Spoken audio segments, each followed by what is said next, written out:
బలలో పాలు పొందనంటున్నాం. కొన్ని వాక్య భాగాలు జ్ఞాపకం చేసుకుని మనం బలలో పాలు పొందుతాం. చూడండి, 1 కొరింథీ 11:27. 1 కొరింథీ 11:27 దానితో జ్ఞాపకం చేసుకుందాం. 1 కొరింథీ 11:27. కాబట్టి ఎవడు అయోగ్యముగా ప్రభు యొక్క రొట్టెను తినునో లేక ఆయన పాత్రలోనిది త్రాగును వాడు ప్రభు యొక్క శరీరమును గూర్చియు రక్తమును గూర్చియు అపరాధి అగును. కాబట్టి ఎవడు అయోగ్యముగా ప్రభు యొక్క రొట్టెను తినునో లేక ఆయన పాత్రలోనిది త్రాగునో వాడు అపరాధి. అయోగ్యముగా బలలో పాలు పొందటం వలన అపరాధులంగా తీర్చబడతాం. అందువల్ల మనం ఏం చేయాలి? యోగ్యముగా పాలు పొందాలి. యోగ్యత మనకు అవసరం, ఎలిజిబిలిటీ అవసరం. ధైర్యముగా బల దగ్గరకు ప్రవేశించడం అవసరం. ఒకవేళ ధైర్యంగా బల దగ్గరకు ప్రవేశించలేని పరిస్థితి నీలో ఉందంటే దాని అర్థం ఏంటంటే నీలో ఏదో దేవునికి విరోధమైనది ఉన్నది అని అర్థం. దేవునికి విరోధమైనది ఉన్నది. కొంతమంది దేవునికి విరోధంగా ఉండి కూడా బలలో పాలు పొందడానికి, నిర్భయంగా పాలు పొందడానికి ప్రయత్నం చేస్తారు. అలా పాలు పొందడం వలన ఏం జరుగుద్ది? అక్కడ చివరి వచనంలో రాయబడింది అపరాధం. అపరాధం అంటే, అపరాధి అంటే ఏంటి? నేరస్తుడు. నేరస్తుడు అంటే ఏం చేస్తారు? శిక్ష పడతారు. ఏంటా శిక్ష? నేరాన్ని బట్టి శిక్ష. దొంగతనం చేసినోడికి ఒక శిక్ష, అబద్ధాలు ఆడినోడికి ఒక శిక్ష, బూతులు మాట్లాడేవాడికి ఒక శిక్ష. ఖచ్చితంగా జరుగుతుంది. ఈ శిక్షలు ఖచ్చితంగా అమలు అయ్యే శిక్షలు. ఇది అమలు కాదు అనుకోబాకండి, చాలా పొరపాటు. దేవుడు ప్రేమించేవాడే కాదు, తప్పు చేస్తే శిక్షించేవాడు కూడా అని మనం గ్రహించాలి.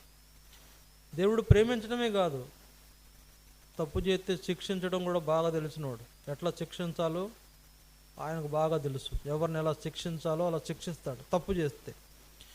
అదే నువ్వు ఆయన్ను చక్కగా నమ్మకంగా వెంబడిస్తే నిన్ను ప్రేమించి నీకెంతో సహాయము చేసే దేవుడు. కాబట్టి అయోగ్యముగా బలలో పాలు పొందుట అపరాధం తీసుకొస్తుంది, నేరస్తులమైపోతాం. ఈ లోకంలో జరిగే నేరాలకు లోకం శిక్షిస్తూ ఉంది. గవర్నమెంట్ శిక్ష వేస్తూ ఉంటుంది, శిక్షలు ఖరారు చేస్తూ ఉంటుంది. దానికి పోలీసులు అరెస్ట్ చేస్తారు, తీసుకెళ్ళి జైల్లో అక్కడ పెడతారు. ఎక్కడ? కోర్టులో పెడతారు. కోర్టు నిలబెడితే కోర్టు ఏం చేస్తుంది? వీడు పలానా తప్పు చేశాడు కనుక వీనికి పలానా శిక్ష వేయండి అని ఆర్డర్ వేస్తుంది. ఆ శిక్ష అమలు చేస్తారు. రకరకాల శిక్షలు ఉంటాయి. ఖచ్చితంగా దేవుని దగ్గర కూడా అంతే. నువ్వు నేరం చేస్తే, ఆధ్యాత్మికమైన నీ జీవితంలో నేరం చేస్తే తప్పించుకోలేవు. ఈ లోకంలోనైనా లంచం ఇచ్చి తప్పించుకోవచ్చు, పలుకుబడి ఉపయోగించి తప్పించుకోవచ్చు.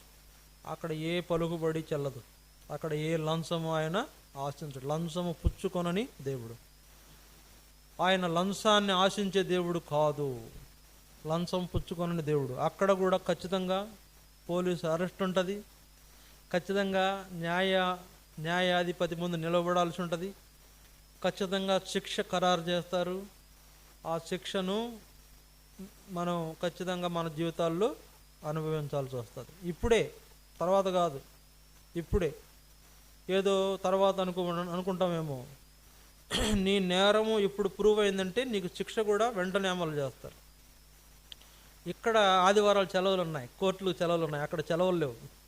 నిత్యము ఎల్లప్పుడూ ఆయన చూస్తూనే ఉంటాడు. ఆయన ఎల్లప్పుడూ మనలను సెక్యూరిటీ కెమెరా, అదేమంటారు, స్పై కెమెరా లాగా ఎప్పుడు మనల్ని చూస్తూనే ఉంటాడు. వెంటనే శిక్ష అమలుకు వస్తుంది. ఈ లోకంలోనైనా వాయిదాలు ఉంటాయి కొన్ని. కింద కోర్టులు, పై కోర్టులు, ఆపై కోర్టులు, సుప్రీంకోర్టు కూడా ఉంటుంది. అక్కడ నీకు న్యాయం జరిగే అవకాశం ఉంది, అన్యాయం చేసే అవకాశం కూడా ఉంది. అవసరమైతే కఠినమైన శిక్షలు కూడా వేసే అవకాశం ఉంది. ఇక్కడ 2 రకాలైన పద్ధతులు అవలంబిస్తారు లోకంలో. కానీ దేవుని దగ్గర అట్లా కాదు. ఒకే ఒక పద్ధతి. తప్పు చేశాడా శిక్ష వేయి. ఇక నో వాయిదా, ఇక వాయిదాలు లేదు, ఇక ఆర్గ్యుమెంట్ లేదు. దేవుని ఎదుట మనం వాదించడానికి కూడా లేదు. నువ్వెందుకు తప్పు చేసావు అని అక్కడ అడగరు. నువ్వు తప్పు చేసావు, నీకు శిక్ష, అంతే. ఇది లోక సంబంధమైన గవర్నమెంట్ అమలు చేసే శిక్షలు పరలోక సంబంధమైన ప్రభు అమలు చేయడం అనుకుంటున్నారా? ఖచ్చితంగా అమలు చేస్తారు. అయితే వాటిలో మనం పడకుండా ఉండాలంటే ఏం చేయాలా? ఆ శిక్షకు మనం గురి కాకుండా ఉండాలంటే ఏం చేయాలా? జడ్జి గారు ముందు నిలబడకుండా ఉండాలంటే మనం ఏం చేయాలా? పోలీసులు వచ్చి మనల్ని అరెస్ట్ చేసి తీసుకెళ్ళే పరిస్థితులు రాకుండా ఉండాలంటే మనం అంటే పోలీసులు అంటే ఆయన పంపించి దూతలు వస్తారు, వాళ్ళు ఏం చేస్తారు? మనల్ని అరెస్ట్ చేసి తీసుకెళ్ళిపోతారు. అంటే మనం ఇక్కడే ఉంటాంలేండి, కానీ వాళ్ళు చేయాల్సింది వాళ్ళు చేసేస్తారు. అక్కడ శిక్ష అమలు ఖరారు చేసిన తర్వాత వెంటనే అమలు చేయడం కూడా జరిగిపోతుంది. అందుకే చూడండి, బలలో పాలు పొందిన వారు ఎంతోమంది అంటే అయోగ్యంగా బలలో పాలు పొందితే ఎంతోమంది వెంటనే శిక్షించబడడం నేను నా కళ్ళారా చూశా. బలలో అయోగ్యంగా పాలు పొందితే వెంటనే శిక్ష, నో లేట్. కొంతమంది మందిరం విడిచి ఇంటికి వెళ్ళేటప్పటికే ఆ పనిష్మెంట్ గురైన వాళ్ళు ఎంతమంది ఉన్నారు? మందిరం వదిలి ఇంటికి వెళ్తున్నప్పుడే ఆ పనిష్మెంట్ వాళ్ళకి వచ్చిందిగా ఉంది. ఎందుకు కారణం అంటే బలలో అయోగ్యంగా పాలు పొందుటే కారణం. నువ్వు ఆరాధన ఎట్లయినా చేయండి, తప్పులేదు, అంటే అది పెద్ద నీకు అంత పట్టించుకోడు. కానీ బల్ల దగ్గరకు వచ్చేటప్పటికి అది ఎంతో పవిత్రమైనది, పరిశుద్ధమైనది. ప్రభు భోజన పాత్ర అంటేనే దేవుని యొక్క ప్రత్యక్షతకు గుర్తు. దేవుడు ప్రతిష్ఠించిన బలలో మనం పాలు పొందేటప్పుడు అపవిత్రమైనటువంటి వారంగా పాలు పొందితే నష్టపోతాం.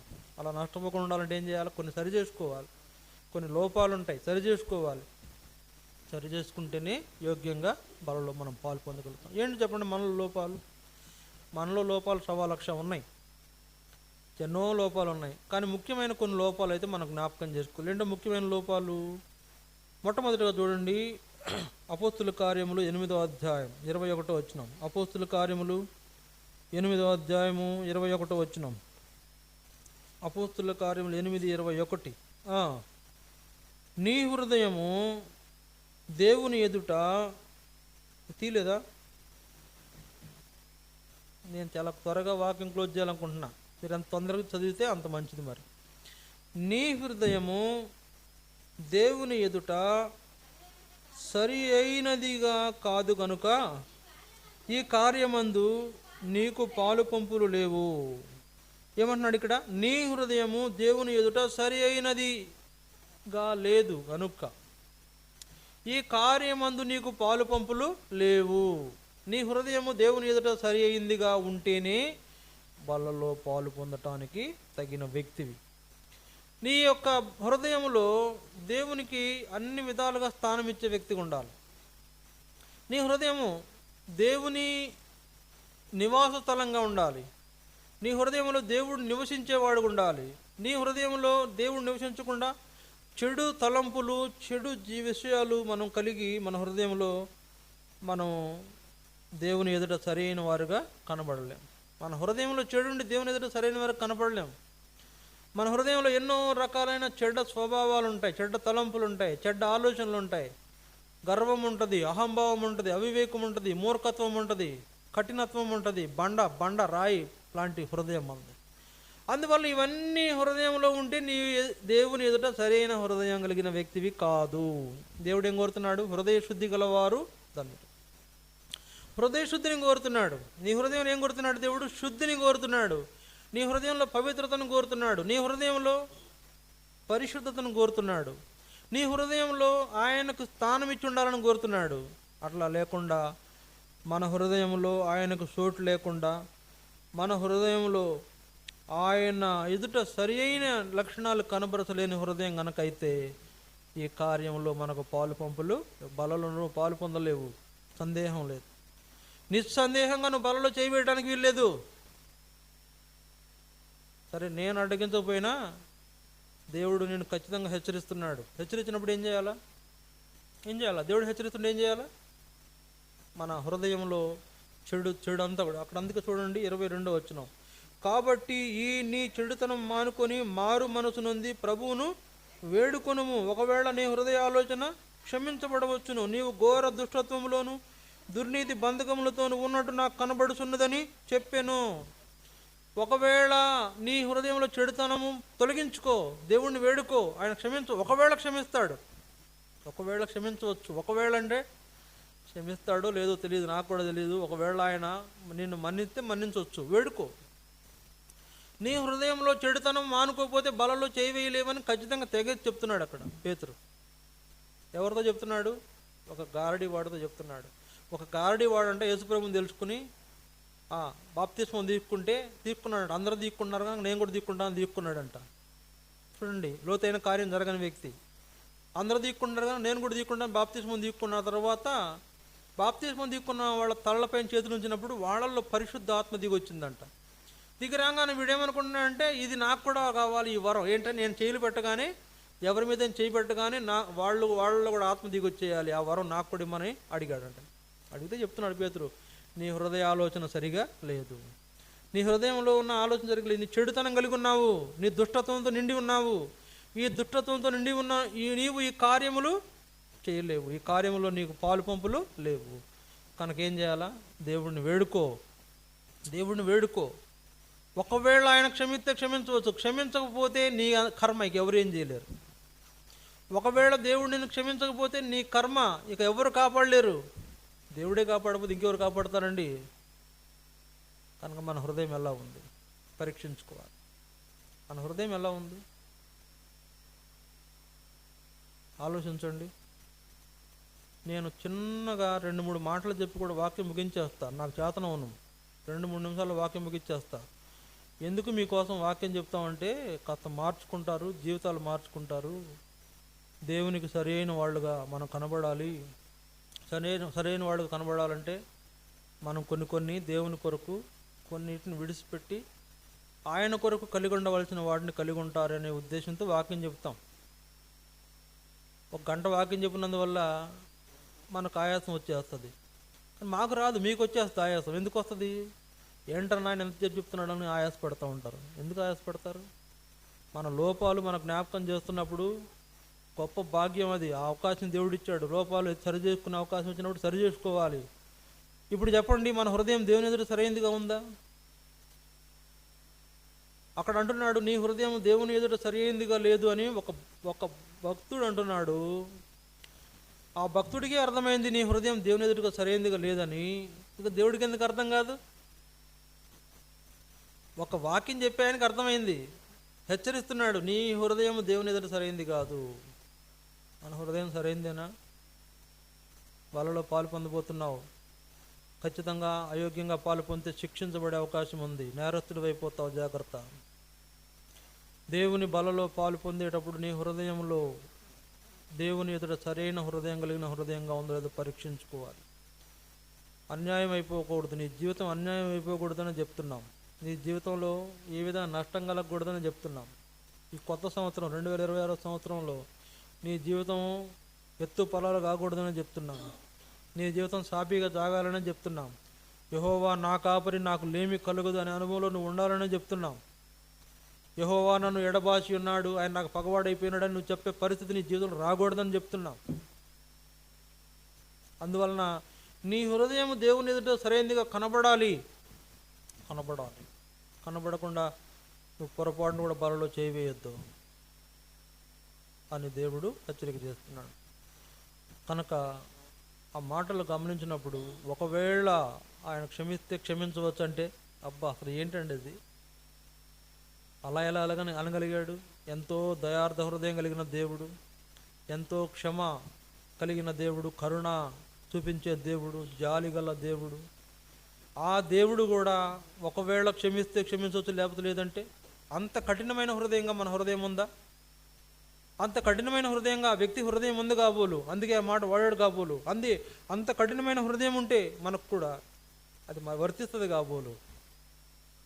ఎందుకు హృదయం కఠినం చేసుకుంటున్నాం అనేది ఆలోచించాలి. ఆలోచించకుండా బలలో చేయవేయొద్దండి దయచేసి. దుఃఖభరితంగా మనం ఏం చేయాలా? ప్రభువుని వేడుకోవాలి. కళ్ళు చెమర్చాలి. ఏమి చూసి నన్ను రక్షించుకున్నావయ్యా, ఈ దుర్మార్గుడిని కూడా రక్షించుకున్నావు, ఈ దుష్టుడిని కూడా రక్షించుకున్నావు, నేను నీకు నా హృదయం ఎదుట సరైనదిగా లేనటువంటి పరిస్థితులు పడిపోయాను ప్రభువా, అలాంటి నా యొక్క దుష్టత్వం నుంచి నన్ను విడిపించమని మనం కనుక పశ్చాత్తాపంతో వేడుకుంటే ప్రభు క్షమిస్తే బలలో పాల్పొందవచ్చు. ఇది మొదటి సంగతి. రెండవ చూడండి, ఆదికాండం 6వ అధ్యాయం 5వ వచనం. ఆదికాండం 6వ అధ్యాయం 5వ వచనం. ఆదికాండం 6వ అధ్యాయం 5వ వచనం చదవండి. ఉమ్. ఆ, భూమి మీద చెడ్డది గనుక ఆ నరుల చెడుతనం భూమి మీద గొప్పదనియు వారి హృదయంలోని తలంపుల్లోని ఊహ అంతయు ఎల్లప్పుడూ కేవలము చెడ్డదనియు యెహోవా చూశాడు. చాలండి. ఇక రెండోది మనం చూస్తున్నాం, నరుల హృదయము యొక్క తలంపులలోని ఊహ ఏంటంట? నరుల హృదయం యొక్క తలంపులలోని ఊహ అంతయు ఎల్లప్పుడూ కేవలము చెడ్డది. చెడ్డ తలంపులు మన జీవితంలో ఉన్నాయా? చెడ్డ తలంపులు ఉన్నాయా? ఏం చేస్తున్నాం? మన తలంపులు ఎలా ఉన్నాయి? మన తలంపులు ఎలా ఉంటున్నాయి? ఏం తలుస్తున్నావు? ఆయన ఏమన్నాడు ఇందాక? యెహోవా మీ కొరకు ఎన్ని గొప్ప కార్యములను చేసినో తలంచుకొని మీరు నిష్కపటముగా ఆయనను సేవించుట ఆవశ్యకం అన్నాడు. కాబట్టి ఎన్ని గొప్ప కార్యములు చేసినో తలంచుకునేటువంటి నీ జీవితంలో ఎందుకు చెడ్డ తలంపులు ఉంటున్నాయి అనేది మనము ఆలోచించాలి. చెడ్డ తలంపులు ఏం దిక్కొస్తాయి? ఏం దిక్కొస్తాయి? మనకి ఏం దిక్కొస్తాయి సంగతి పక్కన పెడితే, దేవునికి ఏం దిక్కొస్తుందంటే, మనలో చెడ్డ తలంపులు దేవునికి ఏం దిక్కొస్తున్నాయంటే సంతాపం దిక్కొచ్చినాయి. ఏడుస్తున్నాడు. అరే, నేను చేసినటువంటి మానవుడు ఇంత చెడ్డ స్వభావం గలవాడని ఏడుస్తున్నాడు, ఇంత చెడ్డ తలంపులు కలిగిన ఏడుస్తున్నాడు. ఇతని చెడుతనం భూమి మీద చాలా గొప్పదిగా అగుపడుతుందంట. నీ చెడుతనము, నీ చెడ్డ తలంపులు నిన్ను ఎంతో నష్టం చేస్తుంటే, నువ్వు నష్టపోతుంటే, నువ్వు చెడిపోతుంటే చూసి సహించలేక ఏడుస్తున్న దేవుడు. చెడు తలంపులు కలిగిన మన జీవితం ద్వారా దేవుడిని దుఃఖపెడుతున్నామా? దేవుడే సంతాపడుతున్నాడంటే, నిన్ను సృష్టించిన సృష్టికర్తే సంతాపం చెందుతున్నాడంటే, నీ కన్న తండ్రి నిన్ను గురించి దుఃఖిస్తున్నాడంటే ఎంత బాధ కలుగుద్దండి. మా నాన్న అను గురించి ఆడవడం ఏంటి? మా నాన్న ఏడిపిస్తున్నాను నేనంటే ఎలా ఉంటుంది? ఎంతో మనకు వేదన అయిపోతుంది. కనుక ఇప్పుడు మన సృష్టికర్తను ఏడిపిస్తున్నాం. మన యొక్క హృదయం లోపలున్న తలంపులలోని ఊహ చెడ్డదని ఆయన ఏడుస్తున్నాడు. కనుక మన హృదయం యొక్క తలంపులలోని ఊహ, తలంపులు అంటే ఏంటి చెప్పండి? తలంపు అంటే ఏంటి? ఊహలు. చూడండి, ఒక మనిషి ఏదైనా చేయడానికి మామూలుగా అంటే నేను ఇక్కడి నుంచి అక్కడికి వెళ్దాం అనుకున్నాను అనుకోండి, వెళ్ళాను కాబట్టి వెళ్ళాడని తెలిసిపోతుంది. కానీ లోపల ఉండి నేను ఇక్కడి నుంచి అక్కడికి వెళ్ళాలనుకుంటున్నాను, ఇక్కడే ఉన్నా, వెళ్ళాలనుకుంటున్నా, అది నాకు కావాలనుకుంటున్నా, అది చేయాలనుకుంటున్నా, అది నా ఊహ. ఇది మంచి ఊహ, చెడ్డ ఊహ అంటే మంచి తలంప, చెడ్డ తలంప అని అంటే, మంచి తలంపు అయితే మంచిదే, మందిరానికి వెళదాం, దేవుని సన్నిధిలో మోకరించి ప్రార్థన చేసుకుందాం, మంచి తలంపులే. దేవునికి లోబడి జీవిద్దాం, మంచి తలంపే. దేవుని యందు భయభక్తులు కలిగి జీవిద్దాం, మంచి తలంపే. నేను దేవుని కొరకు ఉపయోగపడే వ్యక్తిగా ఉండాలి, మంచి తలంపే. కానీ నేను దేవునికి లోబడను, మంచి తలంపు కాదు. నేను దేవుని సన్నిధికి వెళ్ళను, మంచి తలంపు కాదు. ఇవన్నీ కూడా చెడ్డ తలంపులు, చెడ్డ ఊహలు దేవునికి కనబడుతున్నాయి. నీ చెడ్డ తలంపులు, చెడ్డ ఊహలు ఏం ఊహిస్తున్నామండి? మన ఊహల్లో ఏముండాలా? మన ఊహల్లో దేవుడు ఉండాలా? మన ఊహల్లో, మన తలంపుల్లో ఆయన కార్యములు ఉండాలా? మన ఊహలు దేవునికి సంతోషాన్ని కలిగించే ఊహలు అయి ఉండాలా? ఏం ఊహిస్తున్నా? పరలోకం వెళతాను అనేటువంటి ఊహల్లో ఉండండి, తప్పు లేదు. అందుకే ఈ లోకంలో నేనేం చేయకూడదు, జాగ్రత్త తీసుకోవాలని ఆలోచించండి, తప్పు లేదు. వంక్ర మార్గంలో పోతూ, చెడు మార్గంలో పోతూ, చెడు జీవితం జీవిస్తూ, దేవునికి సంతాపం కలిగిస్తూ, దుఃఖపెడుతూ, ఆయనను దుఃఖపెట్టే పరిస్థితి నీ జీవితంలో ఎంతో నష్టదాయకంగా ఉంది. నీ సృష్టికర్తను నువ్వు దుఃఖపెడుతున్నావు. ఎందుకంటే ఆయన దుఃఖం కలుగుతుంది. ఎందుకు దుఃఖపెడుతున్నాడు? దేవుడు ఎందుకు చూసి నా ప్రియమైన బిడ్డ నిన్ను చూసి నేను ఆనందిస్తున్నాను ఎందుకు చెప్పలేకపోతున్నాడు? ఎందుకు నిన్ను తనకు ప్రియమైన వాడికి ఎంచుకోలేకపోతున్నాడు? నువ్వు చెడ్డ స్వభావం కలిగి ఉన్నావు కనుక, చెడ్డ తలంపుల్లో జీవిస్తున్నావు కనుక నేను మంచిగా ప్రియుడిగా ఎంచలేకపోతున్నాడు దేవుడు. కనుక మన జీవితంలో చెడ్డ తలంపులు కలిగి ఉంటున్నామా? దేవుణ్ణి దుఃఖపెడుతున్నాం. ఎన్నిసార్లు దేవుణ్ణి దుఃఖపెడతామండి? ఎన్ని చెడ్డ తలంపుల ద్వారా దేవుణ్ణి దుఃఖపెడతాం? మనం ఆలోచించాలి. ఇవన్నీ కూడా ఆయన దుఃఖపెట్టినందువల్ల మనకి ఏ ప్రయోజనం కాదు. సరే, నా చెడ్డ తలంపుల వల్ల ఆయన దుఃఖపెడుతున్నాడంటే అది మనకేమైనా ప్రయోజనమా? ప్రయోజనం కాదండి. అదంతా కూడా మనకు నష్టం. శాపంగా దేవుడు మార్చేస్తాడు. శాపంగా మార్చేస్తాడు. ఆ కింద వచనాల్లో ఎందుకు చేశానురా నాయన వీళ్ళను ఏడుస్తున్నాడంటే, ఎందుకు నేను వీళ్ళని చేశాను, ఎందుకు అసలు వీళ్ళను చేశానని ఆయన సంతాపడి ఏడుస్తున్నాడంటే, మనకి సంతోషిస్తున్నాడా ఏడుతున్నాడు? సంతోషించడం కాదు కదా. దేవుడు సంతోషిస్తే దీవెనలు వస్తాయి. దుఃఖ పెడితే ఏమొస్తుంది? కోపం వస్తుంది, శాపం వస్తుంది. దేవుడిని దుఃఖ పెడితే శాపం వస్తుంది. ఆదాం మొదలుకొని దేవుడిని సంతోషపెట్టాలని దేవుడు కోరుకుంటే ఎవరికి ఆయన సంతోషం కలిగించలేకపోయారు. ఎవరు ఆయన సంతోషం కలిగించలేకపోయారు. ఒక యేసు ప్రభు మాత్రమే దేవునికి సంతోషం కలిగించగలుగుతూ వచ్చాడు. అందుకే యేసు ప్రభుని గురించి దేవుడు అన్నాడు, ఇతడు నా ప్రియ కుమారుడు, ఇతని యందు నేను ఆనందించున్నానని చెప్పగలిగిన ఏకైక వ్యక్తి లోకంలో ఎవరున్నారంటే యేసు ప్రభు.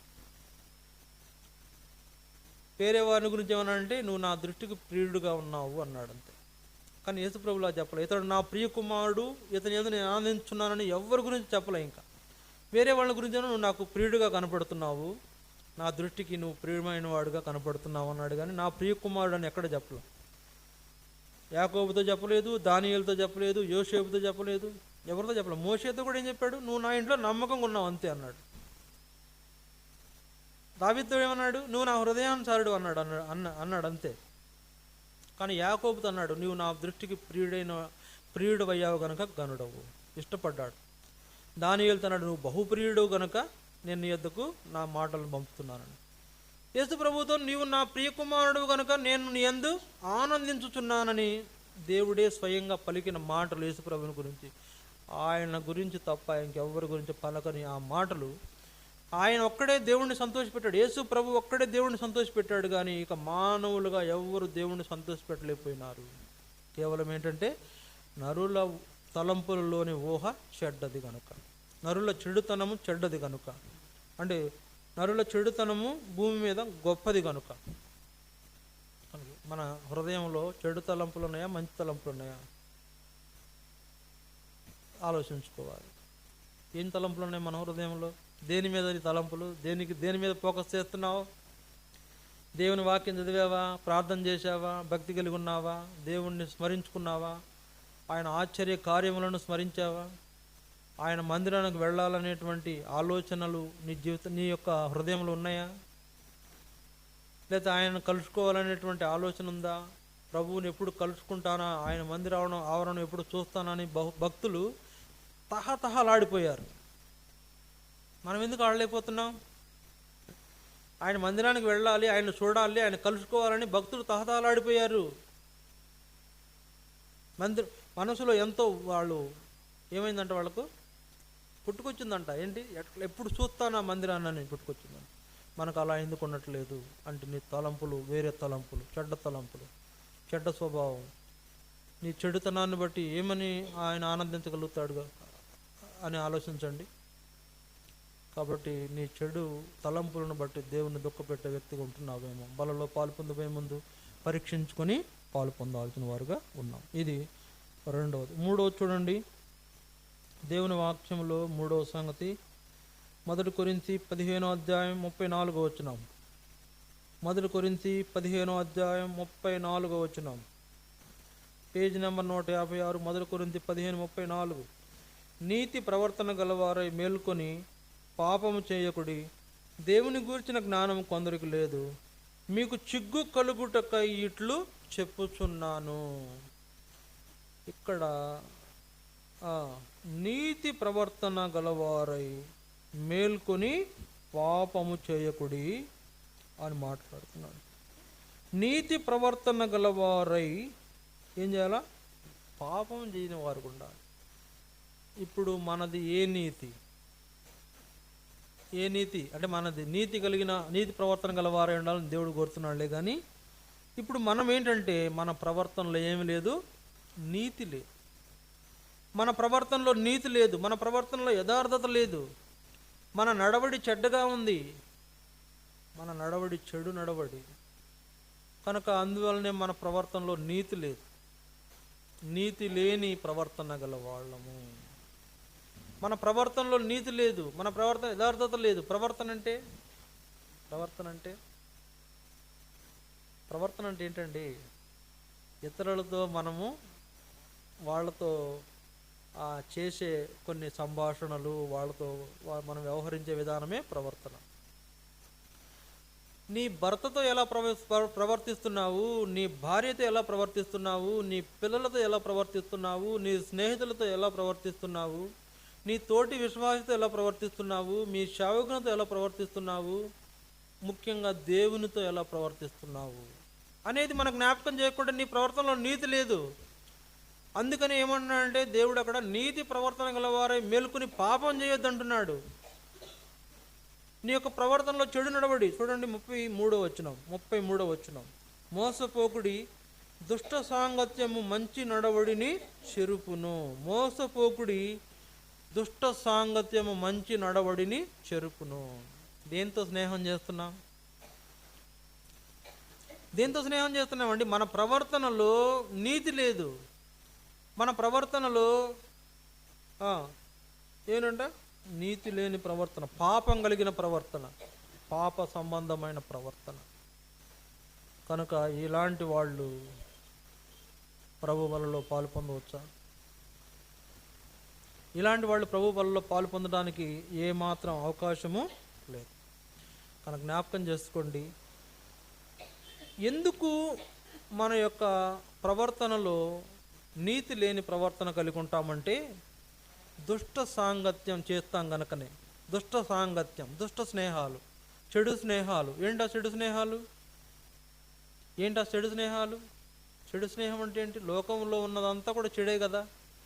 లోకమును ప్రేమించడం కూడా చెడు స్నేహం చేయడమే కదా. లోకంలో ఉన్నవాడిని ఆశించడం కూడా చెడు వాటిని ఆశించడమే కదా. లోకంలో ఏంటంట? ఏముంది? 3 విషయాలు ఉంటాయి. ఏంటంట? ఏం చెప్పండి? శరీరాశ, నేత్రాశ, జీవపటము. ఇవన్నీ కూడా చెడ్డ సమాచారమే కదా, చెడ్డ వాటికి సంబంధించినవే కదా. కనుక లోకాన్ని మనం ఏం చేస్తున్నాము? లోకంతో సాంగత్యం చేస్తున్నాం, లోకంతో స్నేహం చేస్తున్నాం. దేవుని మాట వాక్యం చదివించింది, ఈ లోక స్నేహము దేవునితో వైరమని మీరు ఎరుగరా అని.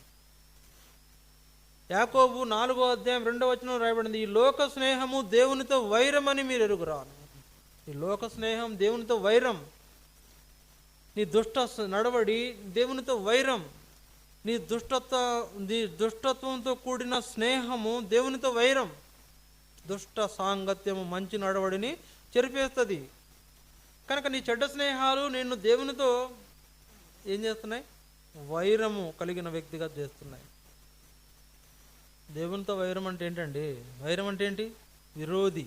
దేవుడు నీ స్నేహం వల్ల, నీ దుష్ట స్నేహాల వల్ల దేవుడు నీకు విరోధి అయిపోతున్నాడు అని. చూడండి యాకోబు 4వ అధ్యాయం ఆ మాట చూడండి. యాకోబు పత్రిక 4వ అధ్యాయం 2వ వచనం. యాకోబు 4వ అధ్యాయం 2వ వచనం.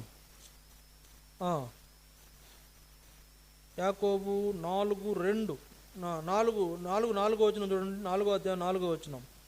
వ్యభిచారణులారా, ఈ లోక స్నేహము దేవునితో వైరమని మీరు ఎరుగరా.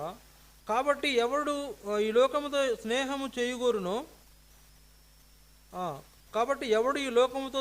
చేయగోరునో వాడు దేవునికి శత్రువు అగును అని వ్రాయబడింది. ఈ లోక స్నేహము దేవునితో వైరము. ఎవడు ఈ లోకముతో స్నేహం చేయగోరునో వాడు దేవునికి శత్రువు. దుష్ట సాంగత్యము నిన్ను దేవునికి శత్రువుగా మార్చేస్తుంది.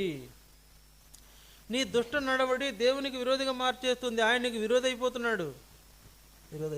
నువ్వు పిలిచినా పలకట్లేదు, నువ్వు అరిచినా వినట్లేదు. అయ్యా దేవా నాయనా అన్నా కూడా నీకు జవాబు రావట్లేదు. నువ్వు నష్టపోతున్నావు, నువ్వు నశించిపోతున్నావు, నువ్వు కృషించిపోతున్నావు, నువ్వు కృంగిపోతున్నావు, ఎంతో భయంకరమైనటువంటి వేదన అనుభవిస్తున్నావు. కారణం ఏంటంటే దేవుడు నీకు విరోధైపోతే ఇంకా నీ బాధ ఎవరు వింటారు? ఎందుకంటాడు దేవుడు?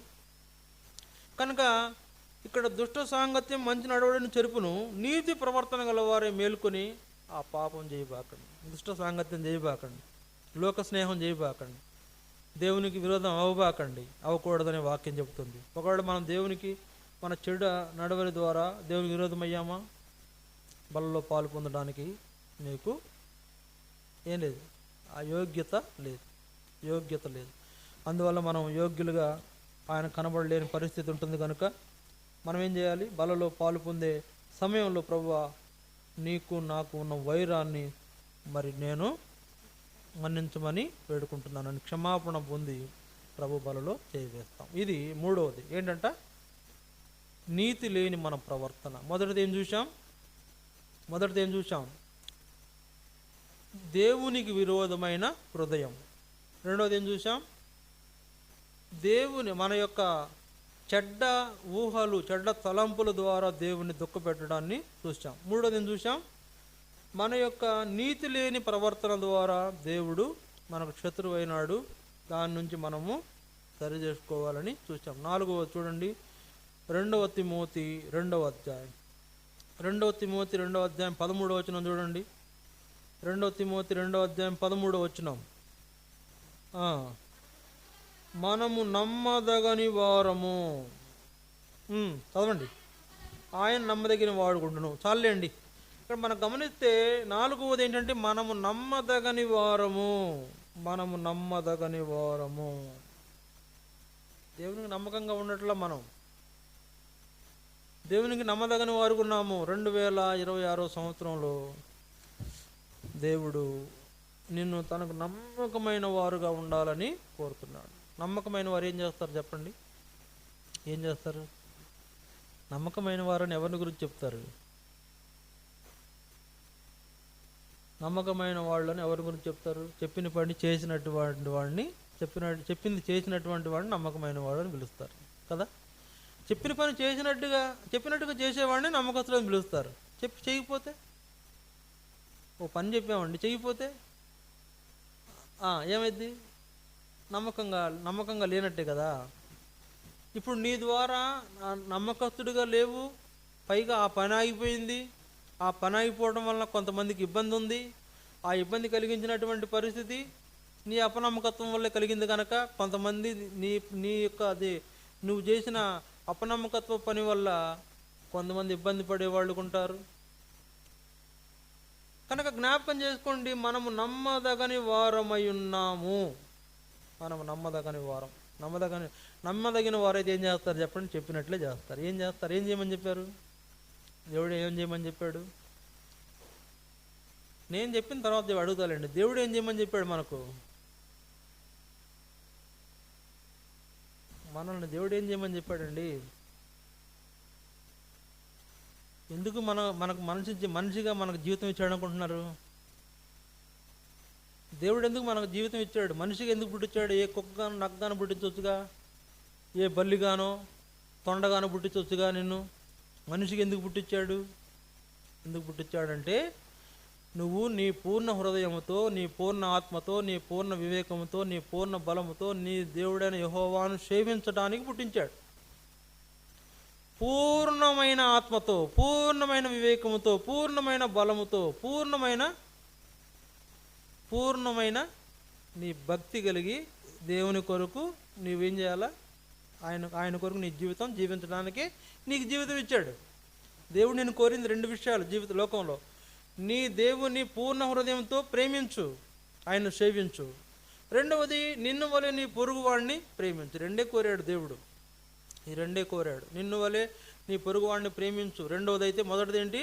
నీ పూర్ణ హృదయంతో, పూర్ణ ఆత్మతో, పూర్ణ బలముతో, పూర్ణ వివేకముతో నీ దేవుడని యెహోవాని సేవించవలెనని కోరాడు. 2 కోరాడు. చేస్తున్నామా? దేవుడు కోరిన సంగతి అడుగుతున్నాను నేను. నీ పూర్ణమైన సమర్పణ, నీ జీవితం పూర్ణంగా దేవుని సమర్పించబడిన జీవితంగా ఉందా? దేవుణ్ణి సేవిస్తున్నామా? దేవుణ్ణి వెంబడిస్తున్నామా? ఏమండి, అర్థమవుతుందా? ఆపేయమంటే ఆపేస్తా, నాకేం ఇబ్బంది లేదు. నాకు అన్నీ తెలుసు, మీకు తెలియకపోతే మీరే ఇబ్బంది పడతారని చెప్తున్నాం. నీ పూర్ణ వివేకంతో, పూర్ణ ఆత్మతో, పూర్ణ బలంతో దేవుణ్ణి సేవించాలని దేవుడు కోరాడు. మరి సేవిస్తున్నామా? మనం ఆయన సేవించే దాంట్లో మనం ఏం ఉపయోగిస్తున్నాం? ఎంతవరకు ప్రయోజనంగా ఉంటుంది? ఎంతవరకు ప్రయోజనం కలిగిన విధానంలో ఆయన సేవిస్తున్నాం? నమ్మకమైన వాళ్ళు అంటే ఒకటే చెప్తున్నా, చెప్పింది చేస్తారు. ఏం చేస్తారు? దేవుడు చెప్పాడు నీ పూర్ణ బలంతో నన్ను సేవించాలి. రెండవది, నిన్ను ప్రేమించుకో, తప్పులేదు, నిన్ను ప్రేమించుకో, నిన్ను వల్ల నీ పొరుగువాడిని కూడా ప్రేమించాలి. ప్రేమిస్తున్నామా? ఈ రెండు జరుగుతున్నాయా? దేవుడు అడిగిన సంగతులు చెప్తున్నా. నేను అడిగే ఉన్నాయి మళ్ళీ కొన్ని, ఇప్పుడు తర్వాత మళ్ళీ అడుగుతా. నేను చెప్పిన కొన్ని ఉన్నాయి. దేవుడు రెండు అడిగాడు, నీ పూర్ణ బలంతో నన్ను సేవించు, నిన్ను వల్ల నీ పొరుగువాడిని ప్రేమించు. రెండు జరుగుతున్నాయా? ఇక్కడ నీ నమ్మకత్వం కనపరచబడని సంగతి అది. నువ్వు దేవుడు ఏదైతే నేను చేయాలని కోరాడో జరగట్లేదంటే నీ నమ్మకత్వం లేదు, నమ్మదగిన వ్యక్తిగా కనపడట్లేదు. ఆయనను వెంబడించు అని కోరాడు. వెంబడిస్తున్నామా దేవుడిని? 24 గంటల రోజులో, 24 గంటల జీవితంలో మనం దేవునికి ఇచ్చే స్థానం ఎంత? మనం దేవునికి ఇచ్చే సమయం ఎంత? మనం దేవునితో గడుపుతున్న సమయం ఎంత? మన మధ్యలో దేవుని ఆలోచనలు ఎంతసేపు ఉంటున్నాయి? అవసరానికి ఆపదల దేవుడిలాగా, అయ్యా ఆపదని పిలుస్తున్నావే, ఏం ధైర్యం నీకు? ఎంత ధైర్యం? దేవుడిని ఆపదరాగానే అయ్యా బాబు నీ సర్వెంట్ లాగా పిలిచి ఇదే అని అడుగుతున్నావుగా. మరి అడుగుతున్నాం కదా దేవుణ్ణి, ప్రభువా నాకు అది చేసేయి, ఇది చేసేయి, నా తండ్రి, నా దేవా అది చేసేయి, ఇది చేసేయి ఆర్డర్లు వేస్తున్నావుగా. మరి ఎందుకు ఎట్లా వేస్తాం? కనుక దేవుడు ఆయన అవసరమైనప్పుడే ఆయన కలుసుకుంటున్నాం, అవసరం లేనప్పుడు ఆయన వదిలిపెట్టేస్తున్నాం. ఇది మన నమ్మకత్వాన్ని కాదు, మనలో అపనమ్మకత్వాన్ని చూపిస్తూ ఉంది. అవసరమైనప్పుడే ఆయన కలుసుకుంటున్నాం, అవసరమైనప్పుడే ఆయన కావాలి, అయ్యా బాబు అంటున్నాం. అవసరం లేక నువ్వేవో పో. అదే అంటారు కదా లోకంలో సామెత, పడవ ఏంటంట, తీరం దాటే వరకే పడవ, తీరం దాటిన తర్వాత ఏమంటారు దాన్ని సామెత? తీరం దాటాక బోడి మల్ల అని అంటారంట. పడవలు వెళ్ళేటప్పుడేమో ఏదో అంటారంట, తీరం దాటాక బోడి మల్ల, అరే పోరా బోడోడు అంటారంట. అట్లా ఉంది ఇప్పుడు మన వ్యవహారం. దేవుణ్ణేమో ముందు బాబు ఎట్లా కొట్ట దాటించాయని అడుగుతున్నాం, దాటంగానే బోడి మల్లన్నా అని అంటారంట పడవడిని. అట్లాగా మనం కూడా తీరం దాటంగానే దేవుడిని మర్చిపోతున్నాం. ఎట్లా నమ్మకం ఉన్నట్లు? మందిరానికి ఎన్నింటికి రావాలా? ఇప్పుడు నా వర్షన్కి వస్తున్నాను నేను చెప్పిన సంగతులు. మందిరానికి ఎన్నింటికి రావాలని ప్రకటన చేస్తున్నాం, ఎన్నింటికి వస్తున్నాం? 1:30 రాగానే గడియారం చూస్తున్నారే, నన్ను చూస్తున్నారే, ఏందిరా నాయన ఈ తంటాలు మాకు అంటున్నారే. మరి 1:30కి వల్ల వదిలేయాలని ఎట్లా అంటున్నారు? అట్లాగే మన మందిరంలో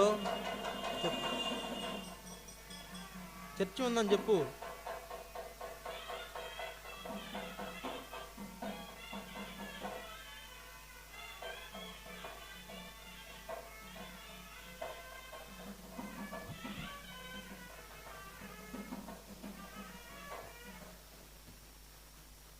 అట్లనే మనం దేవునికి మందిరానికి ఎండికి రావాలి అంటే 10:30 అని చెప్పాం. 10:30కి రావాలి కదా, 10:30కి రావాలి కదా. ఇందులో మీ అమ్మనమ్మకత్వం కనపడుతుందా లేదా? అంటే 10:30కి రాకపోతే కనుక సరే, ఓ 10 నిమిషాలు పోకుండా అడిగిపోయినా 10:30కి రాలేని పరిస్థితి ఏంటంటే మీ అపనమ్మకత్వాన్ని చూపిస్తుందా లేదా? ఇప్పుడు మనం నమ్మదగిన వారమా? ఖచ్చితంగా నమ్మదగిన వారం. అంటే మన యొక్క నమ్మకత్వం దేవుని ఎదుట చూపించలేకపోతున్నాం, నమ్మకంగా ఆయనను వెంబడించలేకపోతున్నాం, నమ్మకంగా ఆయన కొరకు జీవించలేకపోతున్నాం. మనకు ఆయనకు విరోధంగా మన జీవితం మార్చేసుకుంటున్నాం. మరి ఎట్లా బలలో పాలు పొందుతాం? ఇప్పుడు మనం నమ్మదగని వారంగా ఉంటున్నాం, మనం ఎలా బలలో పాలు పొందుతాం చెప్పండి? ఎలా బలలో పాలు పొందుతాం? దేవుడేమో నీ పూర్ణ బలంతో నన్ను సేవించు, నిన్ను వల్ల నీ పొరుగు వాడిని ప్రేమించని కోరాడు. ఇప్పుడు నేనేమో టయానికి రండి, ప్రార్థన చేయండి, పలానా విషయం కోసం పలానా చేయాలి అని ప్రకటన చేస్తుంటే ఎందుకు పాటించట్లా? నమ్మదగని వారం. మరి బలలో ఎట్లా పాలు పొందుతాం? పాటించలేకపోతున్నాం అంటే నమ్మదగని వారం. బలలో ఎలా పాలు పొందుతాం? జ్ఞాపకం చేసుకోండి. కనుక మనం నమ్మదగని వారమైనను ఆయన నమ్మదగిన వాడుగా ఉండును అని అంటే ఏమన్నాడు? ఆయన తన స్వభావమునకు విరోధంగా ఏదియూ చేయలేడు. ఆయన తన స్వభావమునకు విరోధంగా ఏమీ చేయలేడు. కనుక మన జీవితంలో దేవునికి విరోధమైన స్వభావం మనం కలిగి ఉంటే మనం ఆయనకు నమ్మదగని వారంగా కనబడుతున్నాం. మన జ్ఞాపకం చేసుకోండి, 4వ అనుభవంలో నమ్మదగని వ్యక్తులకు ఉంటున్నామా? దేవునికి మన యొక్క అపనమ్మకత్వాన్ని కనుపరిచి దేవుణ్ణి మరి ఆయన్ను అంటే ఆయన నమ్మిన మనలను ఎప్పుడైతే మన అపనమ్మకత్వంతో ఆయన ముందుకు వచ్చినప్పుడు ఏ విధంగా మన గురించి సంతోషించే లేక విచారించేటువంటి పరిస్థితి కలుగుతుంది. దేవుడు మనల్ని చూసి విచారిస్తున్నాడు కనుక మనం నమ్మదగని వారంగా ఉంటే బలలో పాలు పొందలేం. ప్రియులారా, జ్ఞాపకం చేసుకోండి. ఒకవేళ పాలు పొందితే ఏం చెప్పాను? నేరస్తులం అయిపోతాం. నమ్మదగని వారంగా ఉండి కూడా బలలో పాలు పొందితే నేరస్తులం అయిపోతాం.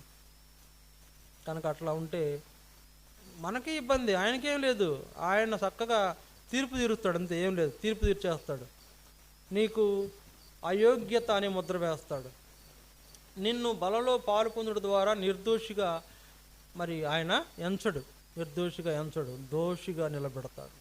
అందువల్ల నష్టపోయే అవకాశాలు ఉంటాయి. కనుక నమ్మదగని వారమైన మనం ఏం చేయాలా? నమ్మదగిన వారు ఉండాలి. ప్రభువా, ఇక నుండైనా నీ మాట ప్రకారం చేస్తా, నువ్వు చెప్పినట్లే చేస్తా అనేటువంటి అనుభవంలోనే బలలో మనం పాలు పొందగలుగుతాం. ఇది 4. 5వ చూడండి, 2 కొరింథీ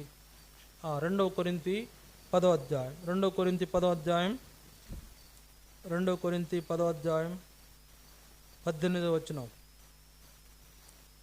2 కొరింథీ 10వ అధ్యాయం 18వ వచనం.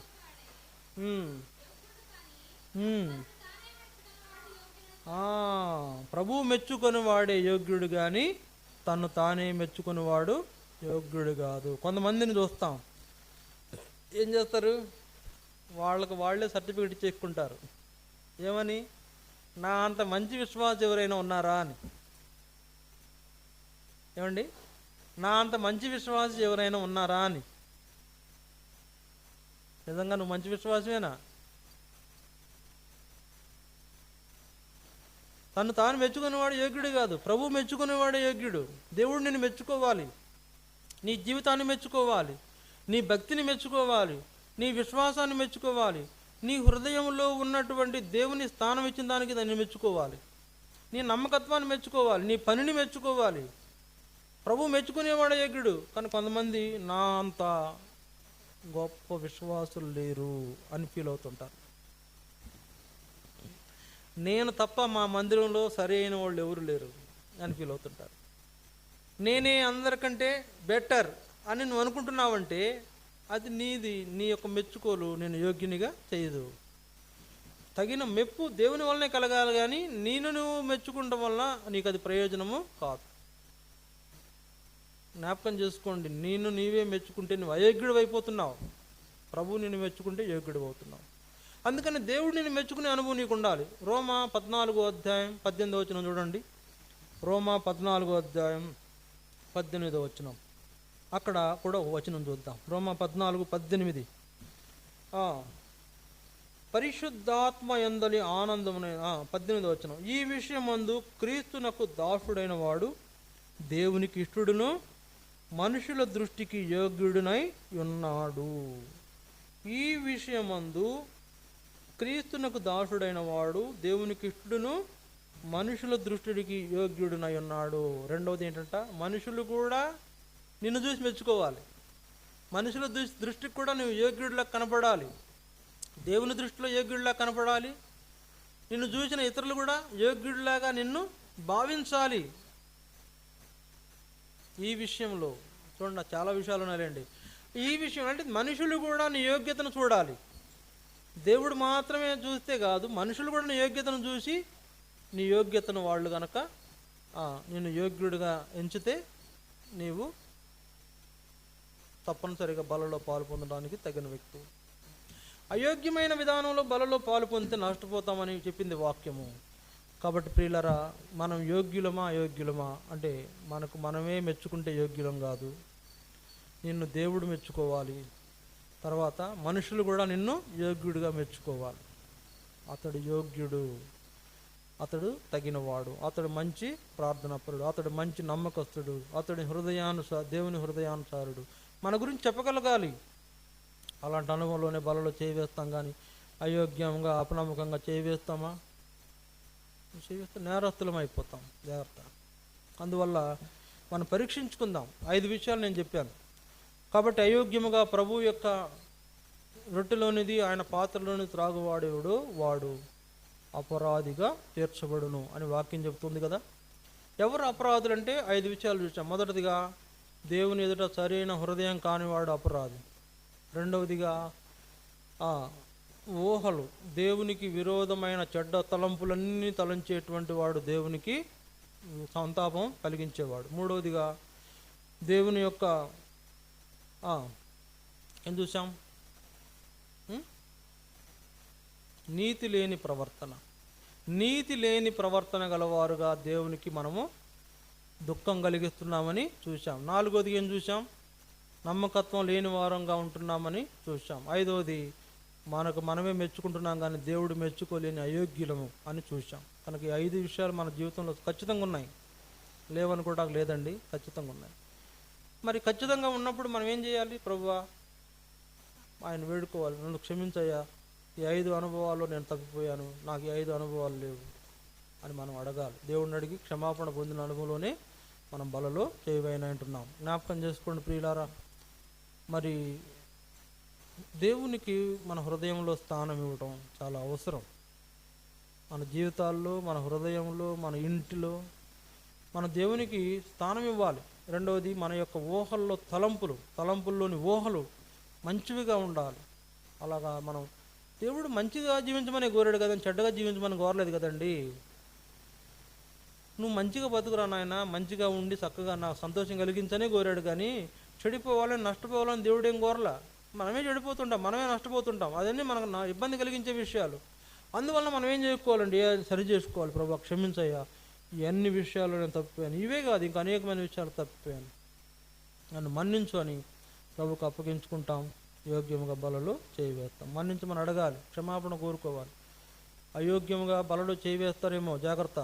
నేను ప్రార్థన చేస్తా కదా, ఎవరైతే మన్నించబడ్డారో వాళ్ళని జ్ఞాపకం చేసుకొని ప్రార్థన చేస్తారు. ఎవరైనా మన్నించబడక హృదయం కఠినపరుచుకొని బలలో చేయివేస్తే ప్రభువా వాళ్ళని జ్ఞాపకంలో ఉంచుకో అంటే శిక్షకే కారణం అవుతారు, గుర్తుపెట్టుకోండి. అందువలన ప్రభు దగ్గర క్షమాపణ చెప్పుకుందాం, యోగ్యంగా బలలో పాల్పొందాం. మోకరించండి.